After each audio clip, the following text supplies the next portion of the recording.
और बढ़ते आगे, ऑपरेशन सिंदूर में भारत के राफेल गिराने का दावा करने वाला पाकिस्तान अब अपनी ही कहानी में फंसता नजर आ रहा है। अमेरिकी वायुसेना के पूर्व फाउंडर,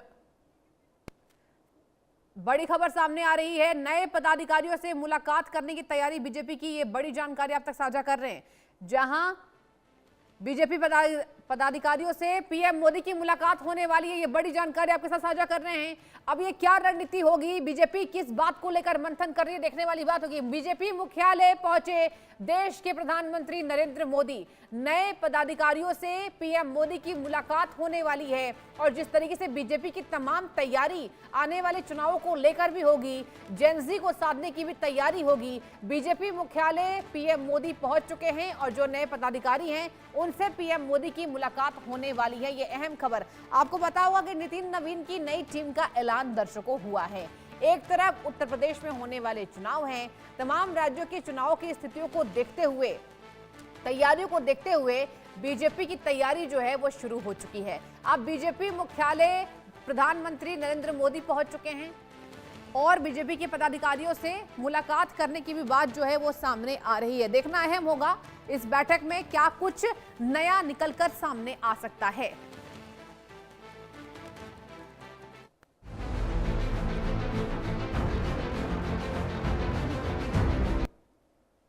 और बढ़ते आगे, ऑपरेशन सिंदूर में भारत के राफेल गिराने का दावा करने वाला पाकिस्तान अब अपनी ही कहानी में फंस रहा है। अमेरिकी वायुसेना के पूर्व फाइटर जेट पायलट रयान बोडेनहाइमर के बयान से पाकिस्तान के उस दावे, उस जीत की खुशी पर सवाल खड़े कर दिए हैं। ऑपरेशन सिंदूर में भारत ने पाकिस्तान और पाकिस्तान के कब्जे वाले जम्मू कश्मीर में 9 आतंकी ठिकानों पर सटीक स्ट्राइक किए थे, लेकिन सामने आई रिपोर्टिंग ने इस हवाई जंग की एक ऐसी तस्वीर सामने रखी जिसने पाकिस्तान के राफेल गिराने के दावों को भी कटघरे में खड़ा कर दिया है। आखिर पाकिस्तान ने जिस राफेल को गिराने का दावा किया वो असली राफेल था या नहीं, भारत का एक्स गार्ड डिकॉय, एक रिपोर्ट आपको दिखाते हैं।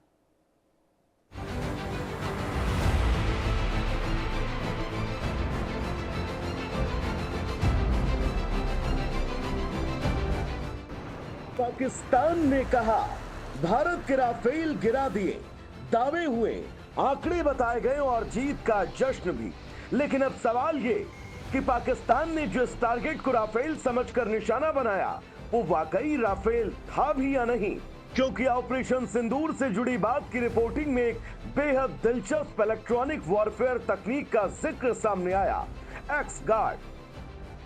पाकिस्तान ने भारतीय जेट गिराने का दावा किया, लेकिन यह दावा गलत है। असल में निशाना भारतीय विमान नहीं बल्कि एक घोस्ट यानी डिकॉय था। सबसे पहले समझते हैं एक्स गार्ड क्या होता है। एक ऐसा टो डिकॉय जो असली फाइटर जेट के पीछे उड़ता है और दुश्मन के रडार को यह समझने पर मजबूर कर सकता है कि असली टारगेट वही है, यानी राफेल सामने था, लेकिन दुश्मन की आंखों के सामने उसका इलेक्ट्रॉनिक हमशक्ल भी मौजूद था। और अगर मिसाइल उस हमशक्ल के पीछे चली गई तो पाकिस्तान के रडार पर हिट जरूर दिख सकती थी, लेकिन असली राफेल बचा रह सकता था। जेम्स डिफेंस वीकली की रिपोर्ट के मुताबिक पाकिस्तान के कुछ कथित एयर किल दावे असल में एक्स गार्ड जैसे टो डिकॉय पर हुए संभावित हिट से जुड़े हैं। ऑपरेशन सिंदूर के दौरान भारत और पाकिस्तान के बीच सिर्फ मिसाइलों और फाइटर जेट्स की लड़ाई नहीं थी, आसमान में एक और युद्ध चल रहा था, इलेक्ट्रॉनिक वॉरफेयर का। ये वो लड़ाई है जिसमें दुश्मन को सिर्फ हराना नहीं होता, उसे गलत चीज देखने पर मजबूर करना होता है। और यही भारत के राफेल के साथ जुड़े स्पेक्ट्रा इलेक्ट्रॉनिक वॉरफेयर सिस्टम और एक्स गार्ड टो डिकॉय की भूमिका चर्चा में आई। एक्स गार्ड को इजराइल की defence company Rafael advance defence system से विकसित किया। कंपनी के मुताबिक एक्स गार्ड एक फाइबर ऑप्टिक टो डिकॉय है जिसे फाइटर एयरक्राफ्ट के इलेक्ट्रॉनिक वॉरफेयर सिस्टम के साथ इंटीग्रेट किया जाता है। इसका काम सीधा है, दुश्मन के मिसाइल को असली विमान से दूर करना, लेकिन तरीका बेहद हाईटेक। एक्स गार्ड विमान के पीछे टो किया जाता है, यानी विमान के पीछे उड़ने वाला ये छोटा सा इलेक्ट्रॉनिक सिस्टम जरूरत पड़ने पर दुश्मन के रडार और रडार गाइडेड मिसाइलों के सामने खुद को एक आकर्षक निशाने के तौर पर पेश करता है। राफेल के मुताबिक एक्स गार्ड फाइटर की सर्वाइवेलिटी यानी सुरक्षित बच निकलने की क्षमता बढ़ाने के लिए हाई पावर एक्टिव प्रोटेक्शन देता है और एडवांस ट्रैकिंग रडार के साथ साथ हवा से हवा और जमीन से हवा में मार करने वाली रडार गाइडेड मिसाइलों से विमान की सुरक्षा में मदद करता है। अब जरा कल्पना कीजिए, आसमान में एक राफेल उड़ रहा है, उसके पीछे करीब 100 मीटर तक फैली फाइबर ऑप्टिक लाइन और उसके पीछे एक्स गार्ड यानी दुश्मन की नजर में सिर्फ एक विमान नहीं बल्कि एक ऐसा इलेक्ट्रॉनिक टारगेट भी मौजूद है जिसे असली विमान की तरह दिखाया, और यही इस सिस्टम की असली चाल है। रिपोर्टिंग में एक्स गार्ड को करीब 30 किलो का सिस्टम बताया गया जिसे फाइबर ऑप्टिक केबल के जरिए विमान के पीछे टो किया जाता है। दुश्मन का रडार आखिर धोखा कैसे खाता है? अब सवाल है, दुश्मन का रडार आखिर धोखा कैसे खाता है? सिर्फ कोई रेडियो सिग्नल छोड़ देने से काम नहीं होता। ये एक आधुनिक फाइटर को पहचानने के लिए दुश्मन के सेंसर कई तरह के संकेतों का विश्लेषण करते हैं।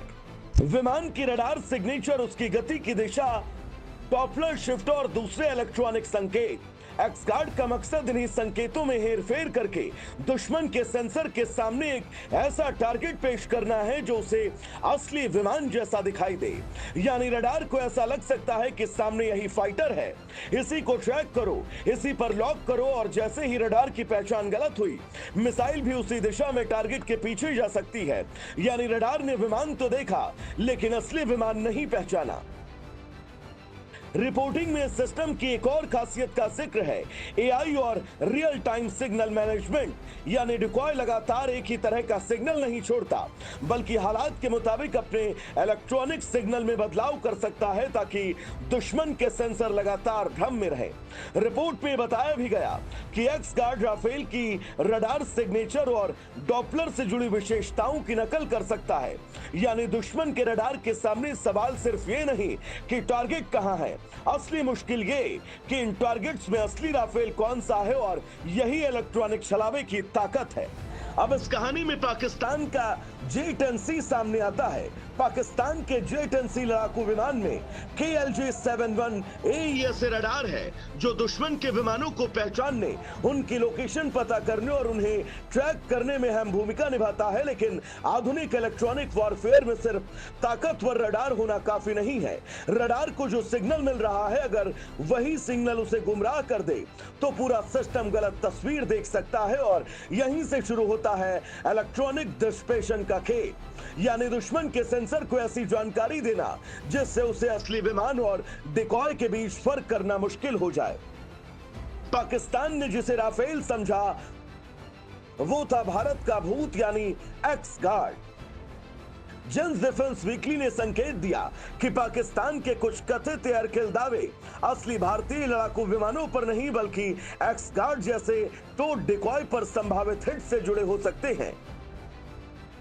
यानी मुमकिन है कि पाकिस्तानी J-10C के KLJ-71 AES रडार ने एक टारगेट को असली राफेल समझकर ट्रैक किया, उसके बाद PL-15E मिसाइल दागी और मिसाइल उस इलेक्ट्रॉनिक सिग्नल के पीछे गई जिसे उसने असली विमान समझा। लेकिन जिस टारगेट को निशाना बनाया गया वो असली राफेल नहीं बल्कि उसके पीछे उड़ रहा एक्स गार्ड डिकॉय हो सकता था।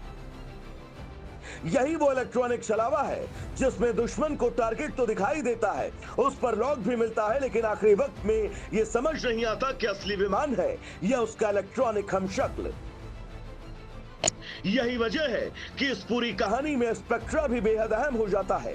राफेल में लगा स्पेक्ट्रा एक इलेक्ट्रॉनिक वॉरफेयर सिस्टम है जो दुश्मन के रडार और दूसरे इलेक्ट्रॉनिक खतरों को पहचानने, उनकी जानकारी देने और उससे निपटने में मदद करता है। वही एक्स गार्ड जैसा टोड डिकॉय राफेल की इलेक्ट्रॉनिक सुरक्षा को मजबूत करने का काम करता है। यानी राफेल की सुरक्षा सिर्फ उसकी रफ्तार, हथियारों और मिसाइलों पर निर्भर नहीं है, उसके पास दुश्मन के रडार और मिसाइलों को भ्रमित करने वाला एक पूरा इलेक्ट्रॉनिक कवच है। और यही आधुनिक हवाई युद्ध का सबसे बड़ा बदलाव है। पहले लड़ाई में सवाल होता था कि किसके पास ताकतवर विमान है, फिर सवाल बदला कि किसके पास ज्यादा दूर तक मार करने वाली मिसाइल, उसके बाद मुकाबला रडार की ताकत का। लेकिन आज की लड़ाई में एक और सवाल अहम है कि कौन दुश्मन के रडार को पहले धोखा देगा, कौन अपनी असली विमान को दुश्मन की नजर से बचाएगा, कौन दुश्मन को नकली टारगेट पर महंगी मिसाइल दागने के लिए मजबूर करेगा। यानी अब आसमान में सिर्फ ताकत का नहीं, दिमाग, तकनीक और इलेक्ट्रॉनिक छलावे का मुकाबला है। ऑपरेशन सिंदूर के संदर्भ में एक्स गार्ड की चर्चा इसलिए क्योंकि फाइटर की सर्वाइवलिटी अब ताकत नहीं है, बल्कि इस बात से है कि वो दुश्मन को कितनी तरह गुमराह कर सकता है। और पाकिस्तान के लिए सबसे बड़ा झटका यहीं छिपा था। अगर किसी मिसाइल ने एक्स गार्ड जैसे डिकॉय असली विमान समझकर निशाना बनाया तो पाकिस्तानी रडार पर टारगेट हिट होने का संकेत जरूर आया होगा, लेकिन इसका मतलब ये जरूरी नहीं कि असली फाइटर भी तबाह हुआ हो। यानी पाकिस्तान में आसमान में एक टारगेट देखा, ट्रैक किया, लॉक किया, मिसाइल दागी, लेकिन जिस चीज को उसने राफेल समझकर निशाना बनाया वो असली राफेल के पीछे उड़ रहा एक इलेक्ट्रॉनिक हमशक्ल हो सकता था। और यही इलेक्ट्रॉनिक वॉरफेयर का सबसे खतरनाक खेल है, दुश्मन को हराने से पहले उसकी अपनी आंखों को ही भ्रमित कर देना। ऑपरेशन सिंदूर की कहानी में राफेल लिए सिर्फ एक लड़ाकू विमान नहीं था, उसके साथ इलेक्ट्रॉनिक वॉरफेयर की पूरी तकनीक काम कर रही थी। एक तरफ रडार और सेंसर, दूसरी तरफ स्पेक्ट्रा जैसा इलेक्ट्रॉनिक वॉरफेयर सिस्टम और उसके साथ एक्स गार्ड जैसा टोड डिकॉय। पाकिस्तान के लिए चुनौती सिर्फ ये पता लगाना नहीं था कि आसमान में राफेल कहां है, असली चुनौती ये कि रडार पर जो दिखाई दे रहा है वो असली राफेल है, उसका इलेक्ट्रॉनिक छलावा। और आधुनिक हवाई युद्ध में यही कुछ सेकंड अहम होते हैं, क्योंकि मिसाइल के लॉन्च होने के बाद फैसला सिर्फ पायलट की काबिलियत से नहीं होता, फैसला इस बात से होता है कि दुश्मन के सेंसर ने आखिरी पल तक सही क्या देखा। यही वजह है कि आज के एयर वॉर में कभी कभी सबसे बड़ी कामयाबी दुश्मन के विमान को गिराना नहीं, बल्कि उसे गलत टारगेट पर मिसाइल दागने के लिए मजबूर करना होती है, जिसमें भारत ने ऑपरेशन सिंदूर में अपनी काबिलियत को भरपूर दिखाया। Bureau report, India news. और वक्त एक ब्रेक का।